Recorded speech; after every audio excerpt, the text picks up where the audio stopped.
നമ്മളൊരു യഥാർത്ഥ വിശ്വാസിയാണോ എന്ന് തിരിച്ചറിയാൻ വേണ്ടി നമുക്കൊരു ടെസ്റ്റ് ചെയ്ത് നോക്കാം.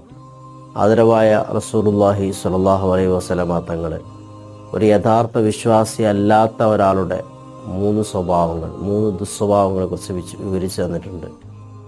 ആയത്തുൽ മുനാഫിഖി സലാസുൻ, ഒരു കപട വിശ്വാസിയുടെ അടയാളങ്ങൾ 3 ഇതാ ഹദ്ദസ കദിബ, അവൻ സംസാരിക്കുകയാണെങ്കിൽ ധാരാളമായിട്ടും കള്ളമായിരിക്കും പറയുക, അവൻ്റെ സംസാരത്തിൽ അധികവും കള്ളമായിരിക്കും.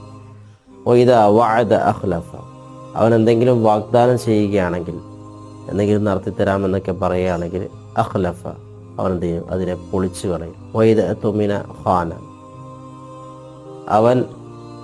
അവൻ്റെ വിഷയത്തിൽ നമ്മൾ എന്തെങ്കിലും കാര്യം വിശ്വസിക്കാൻ വേണ്ടി നിൽക്കുകയാണെങ്കിൽ തന്നെ അവൻ വഞ്ചിക്കുക തന്നെ ചെയ്യും. ഒരു കാര്യത്തിൽ അവനെ വിശ്വസിക്കാൻ വേണ്ടി പറ്റൂല എന്നും ഷഫീഉനാ റസൂലുള്ളാഹി സ്വല്ലല്ലാഹു അലൈഹി വസല്ലമ തങ്ങൾ പഠിപ്പിച്ചു.